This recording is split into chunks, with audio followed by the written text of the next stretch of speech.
আসসালামু আলাইকুম রাহমাতুল্লাহি ওয়া বারাকাতুহু। সুপ্রিয় সম্মানিত দর্শক ও শ্রোতা, আশা করি মহান রব্বুল আলামিনের দয়ায় আপনারা সকলেই ভালো আছেন। সুপ্রিয় সম্মানিত দর্শক ও শ্রোতা, আজকে হযরত ওমর রাদিয়াল্লাহু তাআলা আনহু থেকে একটি ঘটনা বর্ণনা করব। ঘটনার শিরোনাম হচ্ছে এরা একে অপরের ভাই।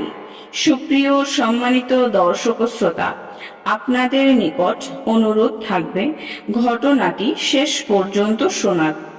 একবার হযরত ওমর রাদিয়াল্লাহু আনহুর কাছে কয়েকটি জায়গা থেকে অনেক সম্পদ এলো।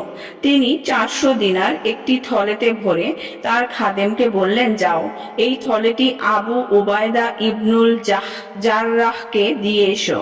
তাকে এটি দিয়ে তার ঘরে কিছু সময় অপেক্ষা করবে, দেখবে সে এই দিনারগুলো কোন কাজে খরচ করে, আমাকে এসে তা জানাবে। গোলাম নির্দেশ অনুযায়ী আবু উবায়দা ইবনুল জাররাহকে ওই দিনারগুলো দিয়ে বলল, আমিরুল মুমিনিন এটা আপনার জন্য পাঠিয়েছেন। আবু উবায়দা বললেন, আল্লাহ তার উপর রহম করুন।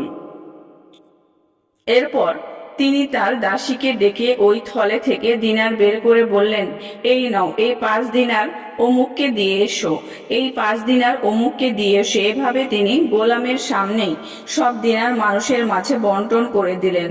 গোলাম গিয়ে ওমর রাদিয়াল্লাহু আনহুকে ঘটনা জানালো। গোলাম দেখল ওমর রাদিয়াল্লাহু আনহু অনুরূপ আরেকটি থলে প্রস্তুত করে রেখেছেন। ওমর রাদিয়াল্লাহু আনহু গোলামকে ওই থলেটি দিয়ে বললেন, যাও, এবার এটি মুয়াজকে দিয়ে এসো, আর তার ক্ষেত্রেও অনুরূপই করবে, দেখবে সে এই দিনার কোন কাজে খরচ করে।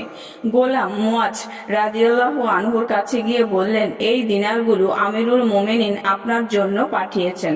মুয়াজ রাদিয়াল্লাহু আনহু বললেন, আল্লাহ তার উপর রহম করুন। এরপর গোলামের সামনে তিনি তার দাসীকে ডেকে সব দিনার মানুষের মাঝে বন্টন করে দিলেন। তার স্ত্রী বললেন, আমরাও তো অভাবী, আমাদের জন্য কিছু রেখে দিন। তখন থলেতে মাত্র 2টি দিনার অবশিষ্ট ছিল। মুয়াজ রাদিয়াল্লাহু আনহু ওই 2টি দিনার স্ত্রীর হাতে তুলে দিলেন। এরপর গোলাম এসে ওমর রাদিয়াল্লাহু আনহুর কাছে ওই ঘটনা বর্ণনা করল। ওমর রাদিয়াল্লাহু আনহু এরপর আরেকটি থলে দিয়ে বললেন, এবার যাও, এটি হুজাইফাকে দিয়ে এসো, দেখো সে এটা কোন কাজে খরচ করে। গোলাম পূর্বের মতো হুজাইফা রাদিয়াল্লাহু আনহুকে থলেটি দিল এবং দেখল তিনিও আবু উবায়দা ও মুয়াজের মতো সব দিনারগুলো মানুষের মাঝে দান করে দিলেন।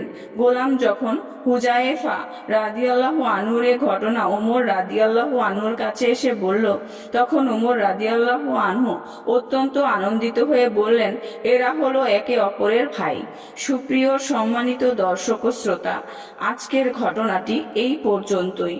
ঘটনাটি যদি ভালো লেগে থাকে অবশ্যই চ্যানেলটি সাবস্ক্রাইব করবেন, লাইক করবেন, কমেন্ট করবেন এবং বেশি বেশি শেয়ার করে